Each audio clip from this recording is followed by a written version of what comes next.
Assalamualaikum warahmatullahi wabarakatuh. Apa kabar Sana Sadonyo? Ketemu kembali kita di Pas Podcast episode ketiga. Setelah kemarin kita sempat vakum sebentar ya. Nah ini karena bertepatan dengan libur Lebaran, kru kita banyak yang pulang juga dan kita sempatkan untuk bikin lagi Pas Podcast yang episode ketiga ini.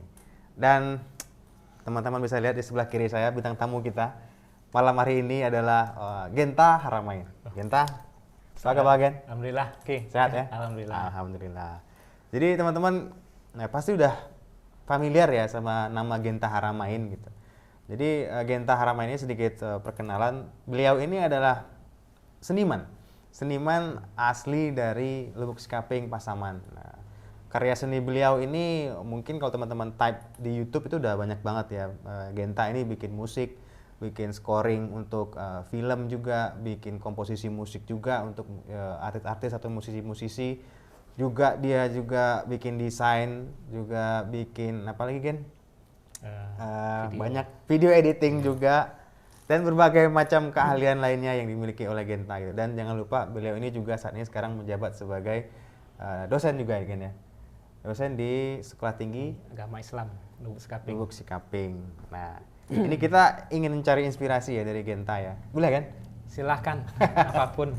Apapun. Nah. Genta, itu kan karena Genta ini adalah kita bisa bilang salah satu seniman berbakat yang dimiliki Pasaman saat ini gitu.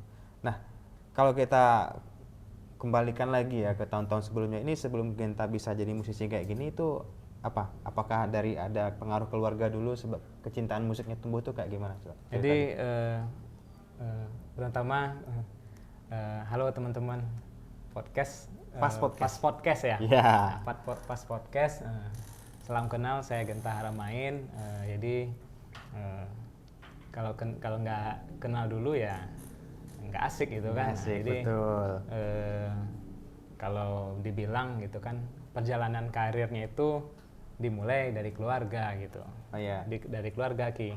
Keluarga, nah, memang ya? di lingkungan keluarga itu memang sangat konsumtif terhadap produk-produk musik itu kan. Terutama yang ngasih pengaruh itu almarhum Om yang paling kecil gitu kan. Dia juga bermusik dan dia sangat konsumtif terhadap musik itu. Itu maksudnya suka setel lagu gitu? Ya. Okay. Suka dengerin banyak musik itu kan. Jadi kita keponakan atau sepupu atau yang intinya itu yang di keluarga itu memang ya pecinta musik semua lah. Iya, kita dipengaruhi gitu. Iya. Berarti mulai dari keluarga nih ya. Dari keluarga. Nah, itu kan nanti kan Genta sekolah gitu kan, SD, SMP, SMA dan kemudian kuliah. Nah, kuliah ini kan Genta masuk di seni ya? Iya, kuliah seni. Itu gimana tuh? Kebetulan habis sekolah SMK ya, SMK langsung nyambung ke kebetulan di Selatan 1 saya berkuliah di UNP gitu kan, Sendra Tasik gitu kan. Sendra Tasik UNP. Ya, dengan konsentrasi musik gitu. Okay. Setelah itu kelar di UNP lanjut ke ISI Jogja gitu kan. ISI ini sekolah apa, institut Seni Indonesia di Jogja. Berarti S2.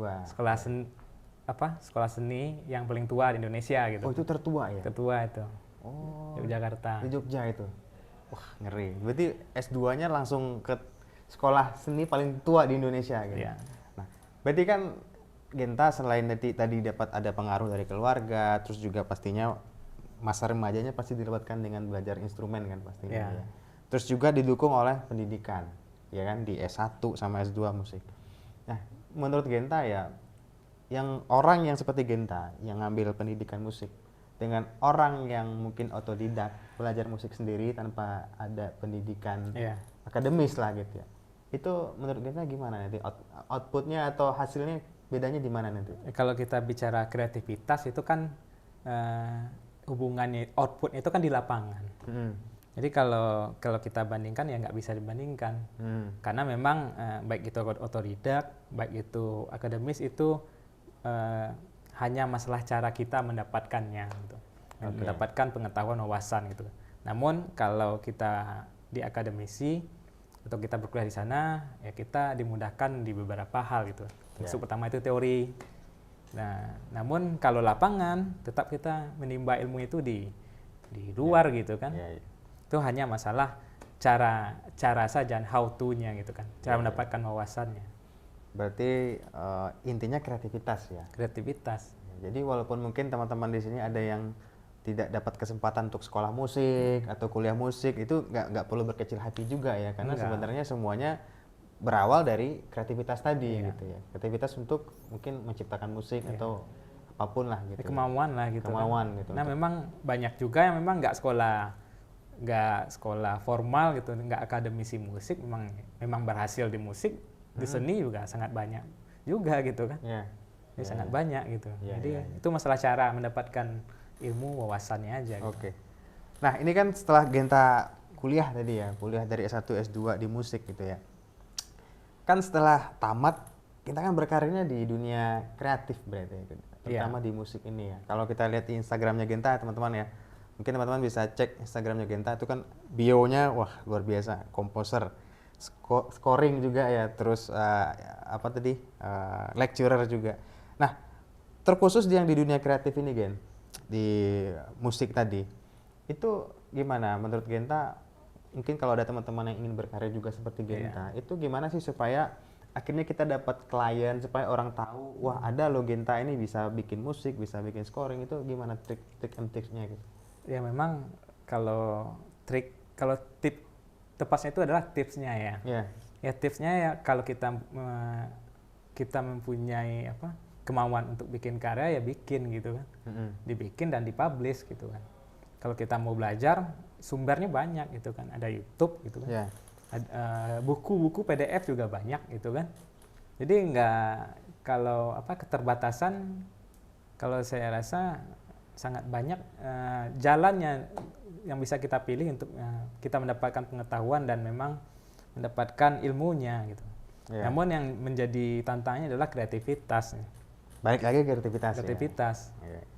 Jadi kalau kita ingin menjadi kreatif itu tiap personal, tiap orang tuh berbeda-beda gitu yang dia tempuh gitu kan. Ya, ya, ya.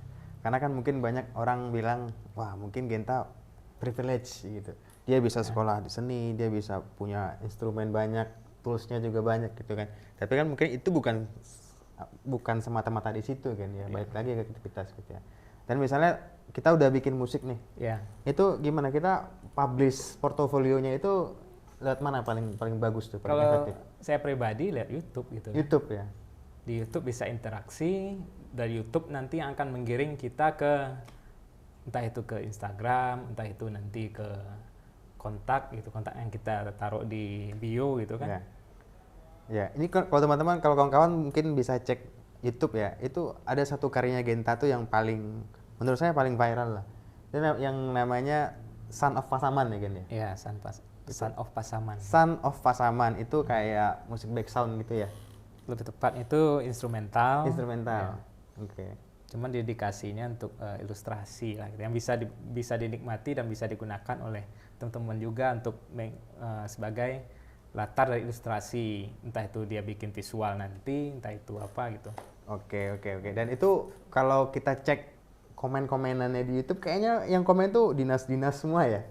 Dinas Kebudayaan, ini pariwisata Sumba, terus banyak instansi-instansi yang komen gitu ya. Jadi memang tepat ya yang kita bikin terus diapresiasi oleh orang yang tepat juga gitu ya. Itu mungkin yang kita maksud tadi komunikasi gitu ya. Diskusi dan memang yang menggiring atau yang mempersatukan kita ke jalan-jalan yang seperti dinas atau seperti personal yang lain memang tertarik dengan karya kita ya di sana gitu kan. Ya. Jadi kita punya karya, kita publish, nanti dari situ orang tahu akan kontak kita. Benar sekali. Gitu ya. Jadi intinya jadi kreatif terus publish aja karya-karyanya kita gitu sampai orang tahu gitu. Nah, sekarang kita agak lebih ini ya teman-teman ya. Sebagai seorang yang tinggal di Pasaman. Ya, tinggal di Pasaman, di Lubuk Sekaping. Terus profesinya ini kan apa ya? Ini anti mainstream ya sebenarnya. Kalau di sini kan nggak banyak ya orang berprofesi sebagai seniman gitu. Itu menurut Genta gimana? Apa yang dirasakan? Ini bisa luas ya. Kalau subjektif ya, subjektif kebetulan memang saya sendiri pun masuk ke dunia memang yang industri musiknya itu mobile gitu kan, bisa bekerja dimanapun. Sebenarnya perasaannya ya sangat dimudahkan sekarang kan. Kita bisa bekerja dimanapun, kita bisa bekerja dengan setup workspace atau tempat kerja dengan yang minimalis gitu. Jadi kalau secara subjektif ya sangat dimudahkan gitu kan. Bahkan hari ini pun untuk teman-teman yang senang dan memang tertarik dengan bidang produksi musik ya, sangat banyak jalannya gitu. Mulai dari jir alat-alat rekaman aja itu udah mulai dari yang paling murah sampai yang paling mahal ada terjangkau gitu kan. Jadi bagaimana kuncinya adalah ya kamu harus memulainya gitu kan. Ya, tapi itu kan mungkin dari sudut pandang pribadi ya. Iya. Tapi kalau sudut pandang orang, anggaplah calon mintuwo, bisa kita kenalan sama calon mintuwo. Apa garajo? Awak musisi, Pak.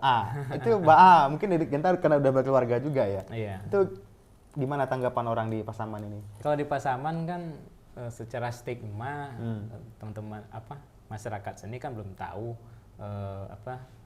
ada pekerjaan seperti ini. Gitu itu. Kan. Jadi bahkan mungkin di rumah saja kok. Pak Jago di rumah aja di mana ketiga. Padahal kan sekarang bukan hanya musik gitu kan, para desainer pun itu bahkan di rumah aja kerja di rumah itu mereka desainnya bisa terjual puluhan juta, ratusan, bikin logo, bikin ini gitu kan.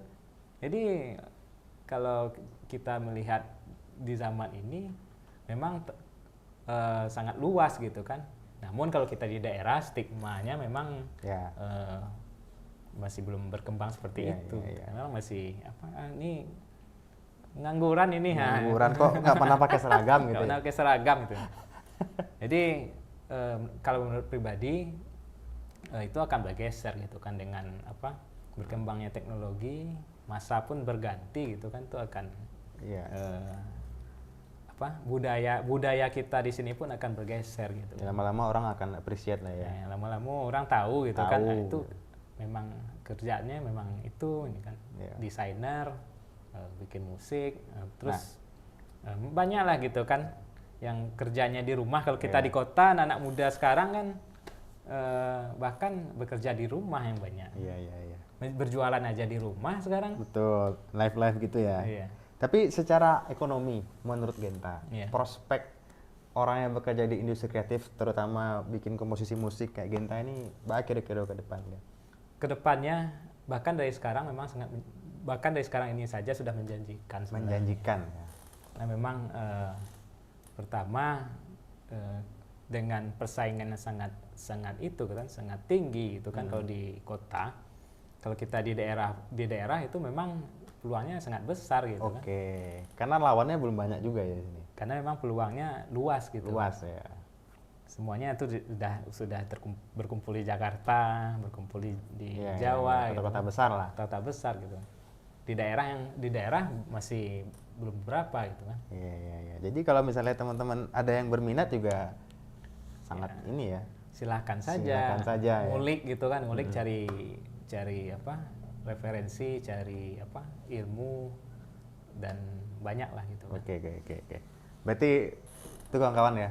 Prospek sangat menjanjikan ke depan. Bukan hanya di musik gitu kan, di bidang apapun lah sekarang.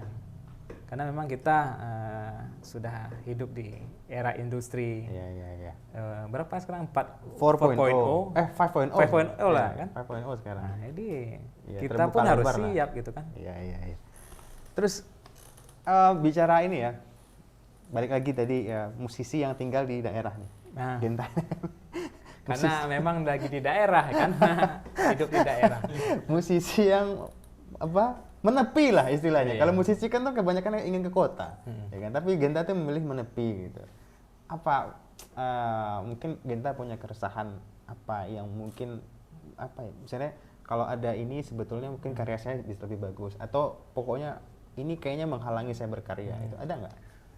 Sebenarnya situasi gitu kan. Kita mencari tempat yang memang nyaman dan memang memungkinkan untuk mood kita berkreativitas. Kebetulan saya pun sendiri lebih senang di daerah gitu kan. Memang kalau kita di kota ya kita istilahnya yang dilihat kalau ini buka pintu langsung lihat bukit kan. Bukit Gadang, Bukit Aceh gitu kan. Jadi inspirasi itu memang berkembang atau fresh gitu kan. Ide itu memang gampang direkonstruksi. Kalau di kota ya udah kena macet gitu. Oke. Gitu kan. Moodnya susah ya kalau moodnya. Ya. Tapi kalau ini, kalau boleh tahu klien Genta, karena Genta kan di daerah di Pasaman, itu kliennya kebanyakan dari Pasaman kah atau dari luar, dan apakah banyak pemerintah, instansi gitu ada juga? Mostly itu bukan dari Pasaman. Luar Pasaman justru? Luar Pasaman. Baik itu yang di Jakarta, baik itu yang di Padang atau di luar Pasaman gitu. Bahkan yang dari Pasaman, di Pasaman pun itu sendiri kalau saya di luar itu ya, di luar personal instansi baru satu gitu kan. Baru satu? Ya. Di Pasaman ini? Di Pasaman.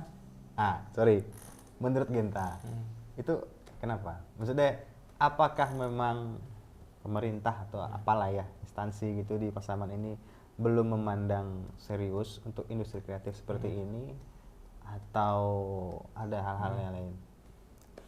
Itu cukup panjang ya karena memang kebutuhan gitu kan. Kebutuhan di sini belum itu gitu kan. Mereka belum butuh untuk seperti itu gitu kan. Contoh saja kalau di luar bikin company profile, mereka kan pengennya originalitas, mulai dari musik, mulai dari videonya. Nah, jadi mereka butuh dan mereka langsung gitu kan, search siapa penyedia yang bisa bikin mereka itu gitu kan. Kalau di sini ya mereka belum butuh gitu kan. Contoh saja yang proper video pariwisata Pasaman pun saya belum pernah lihat gitu kan. Itu di sana. Yang memang ya digarap secara artistik, pertama artistik, yang kedua komunikatif gitu kan. Yang ketiga memang ikonik gitu kan. Karena memang kita harus menampilkan secara mata rantai kreatif kan itu jadi perhitungan gitu kan. Iya betul. Karena memang belum butuh aja gitu kan. Ya mungkin ya kebutuhannya belum ada gitu ya, atau mungkin masih menganggap belum butuh. Itu kan dua hal yang berbeda ya. Kebutuhan belum ada atau menganggap belum butuh itu kan berbeda. Gitu. Tapi menurut Genta intinya ya. Makanya sejauh ini kliennya masih banyak di luar gitu. Di luar, mostly di luar. Jadi Pasaman baru satu yang memang instansi yang memang instansi daerah ya. Di luar ada yang vertikal juga ada, tapi itu hitungnya itu pusat sebenarnya. Pusat, bukan dari sininya. Bukan sininya. Ya. Tapi menurut Genta, penting nggak pemerintah daerah ya mensupport pelaku industri kreatif kayak Genta ya? Ya kalau demi Pasaman ya, kita bicara demi Pasaman ya. Menurutnya gimana? Kalau Pasaman ingin berkompetisi dengan daerah lain ya memang tidak ada salahnya melirik hal-hal kreatif yang memang SDM-nya ada di Pasaman ini. SDM-nya ada, namun memang karena pertama komunikasi gitu kan, komunikasi dan kebutuhan belum terjalin gitu. Jadi makanya teman-teman yang mungkin mempunyai aktivitas yang sama walaupun bidang berbeda, mereka kerjasama itu dengan pihak-pihak lain, ya seperti itu gitu kan. Mereka nggak bertemu gitu dengan yang di sini. Terus kira-kira kalau misalnya ada perhatian dari pemerintah, bentuk supportnya itu yang menurut Genta ya akan paling bermanfaat itu kayak apa? Kalau bentuk support yang bermanfaat ya sebenarnya pertama kita harus punya itu gitu kan, ranah-ranah diskusi gitu kan, bagaimana pikiran atau ide-ide anak-anak muda itu didengar dulu gitu. Difasilitasi lah ya. Iya, kita kan harus gitu kan. Ketika saya belajar di luar menimba ilmu, atau teman-teman dan adik-adik atau abang-abang lain yang kita banyak yang bersekolah di luar gitu, yang orang Pasaman banyak, di ISI itu juga banyak. Di ISI itu ada beberapa orang Pasaman itu, di orang Rau ada, teman saya orang Rau gitu kan. Jadi ketika ada ruang untuk diskusi, ruang untuk bicara ide, Nah, kalau memang apa pemerintah tertarik dengan ide itu ya kita bisa jalan gitu kan. Iya, iya, iya. Karena memang satu lagi kalau kita lihat kan sebenarnya pemerintah ini kan mereka kan rencana itu kan ada jangka waktunya gitu Ya. kan. Ketika kita pengen nggak bisa langsung jadi gitu kan, Betul. mereka pun harus berencana gitu kan. Beda dengan swasta ketika mereka pengen cari Ya. presentasi ya kerjain gitu kan, selesai gitu kan. Jadi memang seperti itu kalau di pemerintahan kalau saya lihat ya. Ya. Lagian satu lagi ya jabatan politik itu kan hanya 5 tahun. 5 tahun itu kan singkat gitu kan. Jadi masalahnya di waktu juga gitu. Oke. Tapi kalau misalnya diwadahi oleh pemerintah, misalnya bikinkan komunitas, disupport, atau misalnya Genta kan udah bisa dianggap sebagai expert ya, ahli ya. Misalnya Genta nih diberdayakan oleh pemerintah untuk ngajarin orang pemuda-pemuda yang berminat untuk bikin musik. Nah itu menurut Genta ini nggak? Bagus nggak? Efektif nggak itu kira-kira? Kalau programnya, kalau itu masuk dalam programnya efektif gitu kan. Nah memang itu akan meningkatkan daya saing kita gitu kan. Tapi kan tergantung itunya juga gitu kan, tiap tokoh-tokoh pimpinan atau tokoh politik kita itu kan beda-beda gaya pimpinan dan visinya yang dia bawa. Ada yang memang ini pimpinan tokoh ini visinya pariwisata atau visinya agamais, memang itu jargon masing-masing. Kebetulan hari ini belum aja gitu kan. Tapi kalau menurut saya pribadi ya, apapun visi pemerintahnya, tapi ketika pemerintah itu mampu mengenali potensi-potensi yang ada, atau misalnya dia bisa tahu nih ada mutiara-mutiara tersembunyi ini loh di kabupatennya dia, itu akan lebih bagus. Termasuk orang-orang kreatif kayak Genta ini gitu, harusnya lebih lebih diapresiasi, lebih dikasih ruang, sering diajak kolaborasi oleh pemerintah, diajak kerjasama gitu. Pengennya gitu, karena kan nanti kan ujung-ujungnya juga akan membawa nama daerah juga kan. Iya. Kayak seperti yang Genta lakukan sekarang kan, secara nggak langsung dia juga dengan lagunya Son of Pasaman itu kan orang, oh Pasaman, orang jadi terngiang-ngiang, orang-orang luar daerah kita kan jadi lebih kenal Pasaman gitu. Dia ini sebenarnya udah mengangkat nama daerah juga melalui karyanya kayak gitu. Gitu ya Gen ya. Terus ini Gen, itu kan tadi udah ya kita bicara soal inilah support pemerintah. Mungkin ada nggak kalau masukan dari Genta untuk anak-anak muda Pasaman yang ingin berkarir juga seperti Genta? Ini masukan bukan soal ini ya Gen ya, bukan soal kamu harus kreatif ya, tadi udah dibahas. Tapi stepnya kayak gimana sih? Ya gitu. Oke. Jadi memang bicara lagi, kebetulan di umur saya itu kan umur yang memang transisi beberapa fase gitu kan. Fase dalam menjalani beberapa kesenian. Dari zaman menikmati musik itu tape, CD, sampai sekarang itu sekarang udah platform kan. Nah, jadi sudah digital gitu kan. Jadi kalau di zaman sekarang ini tantangannya lebih sulit daripada saya sebelumnya gitu kan. Jadi kalau untuk teman-teman yang memang ingin berkreativitas, ingin mengikuti jalan ini, step by stepnya memang secara bijaksana menggunakan media gitu kan. Bijaksana menggunakan media, cari apapun yang kamu butuhkan untuk menjadi kreatif, karena memang kreatif itu akan mendatangkan banyak manfaat gitu kan. Nah, jualah ide yang ada dari kita gitu, jangan jual viralnya aja gitu kan. Jadi sebaiknya itu memberikan manfaat juga bagi orang. Berarti media ya, media ya, misalnya ada YouTube gitu. Terus ya Instagram, Facebook bisa lah dipakai untuk publish karyanya kita gitu ya. Tapi kalau misalnya kita punya karya, tapi kan mungkin kita skalanya belum kayak Genta lah. Kita mau ngerekam karyanya kita. Itu untuk masuk di industri ini tuh sebenarnya ada standar yang gimana nggak sih? Apa cukup dengan rekam seadanya itu udah kita bisa publish nggak sih? Layak publish nggak menurut Genta kalau kayak gitu? Sebenarnya kalau yang karya ya, kalau bicara masalah karya, dia baru jadi karya itu ketika sudah ini ada materinya, ada prosesnya, apakah itu jelek itu jangan dipikirin dulu. Oh, atuh di sana. Jangan pikirin dulu, bikin dulu, publish gitu kan. Setelah dipublish baru itu bisa kita bilang karya. Karena apa? Karya itu harus sampai kepada pendengarnya dulu baru itu jadi karya. Kalau enggak itu jadi draft aja dulu, disimpan. Oke. Kalau udah didengar itu kan masukan komentar orang tuh menjadi evaluasi. Iya. Evaluasi bagi kita untuk lebih baik lagi, bahkan itu bisa nambah teman juga gitu kan. Iya. Nambah teman kita untuk proses lah gitu. Terus jangan lupa gitu kan, karena kita komunitas cyber ini sudah besar gitu, kita masuk ke komunitasnya gitu kan. Apa yang bidang kita senangi, misalnya kita senang produksi audio gitu kan. Di Facebook itu kan banyak gitu grup komunitas gitu kan.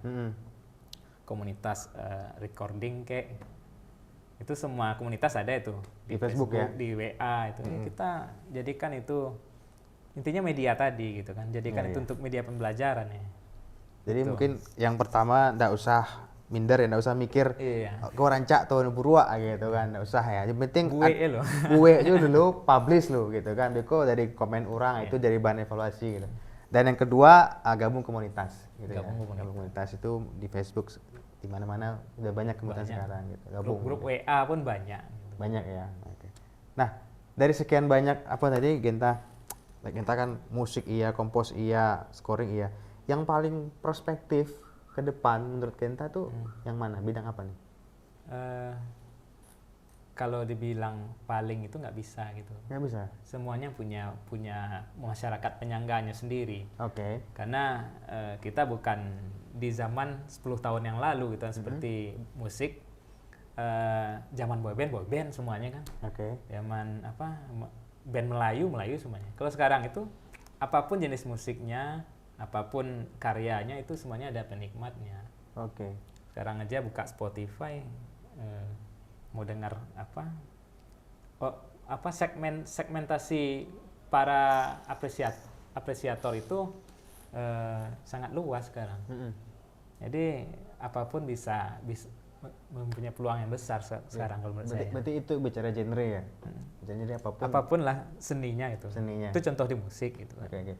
Pasti ada penikmatnya lah. Pasti gitu ada penikmatnya. Oke. Ya. Terus ini kan kita udah bertahun-tahun juga lah ya berkarya.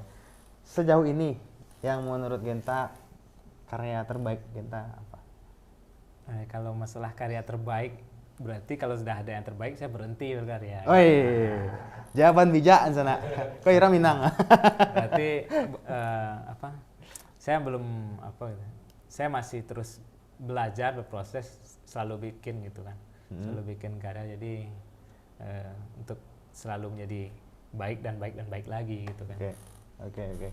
Jadi dibilang masterpiece tuh belum lah ya, masih berproses lagi, masih banyak yang datang lagi gitu ya.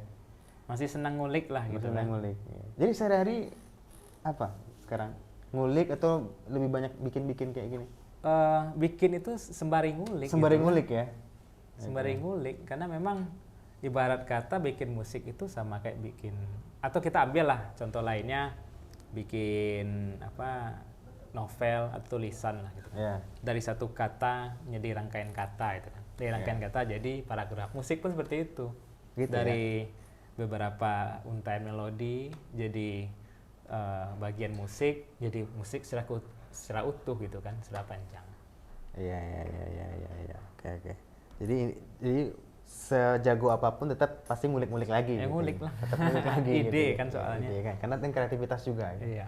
Oke, terakhir Genta, mungkin ada pesan, inspirasi atau apa yang bisa disampaikan untuk penonton Pas Podcast kita? Oke, untuk teman-teman Pas Podcast, terutama teman-teman yang tertarik untuk berkesenian, baik itu nanti Anda tertarik di bidang produksinya atau di live music atau bagian kan ada visual, ada bagian macam-macam lah kalau di seni ini, ada tari gitu kan. Jadi manfaatkan saja media yang ada untuk Anda berkreativitas gitu kan. Dan memang satu lagi yang perlu dilakukan adalah menggali dan terus ngulik gitu kan. Sekarang pun informasi itu sangat mudah didapat gitu kan. Jadi cari saja yang memang cari saja informasi yang memang secara kualitas itu bisa memupuk dan menambah kapasitas kita dalam berkarya gitu. Ya. Itu sih. Jadi itu Nusana ya. Jadi yang penting pertama tadi ada kemauan dulu ya, kemauan. Terus harus kreatif ya kan. Dan yang ketiga tadi nggak usah mikirin jelek atau bagusnya karya, pokoknya publish dulu biar dia bisa menjadi karya. Kalau nggak dipublish itu hanya sebagai draft itu. Draft ya. Simpanan pribadi itu belum ada Konsumsi penikmatnya. Nggak ada penikmatnya gitu. Jadi nggak usah takut berkarya Nusana tadi. Oke Genta, mantap.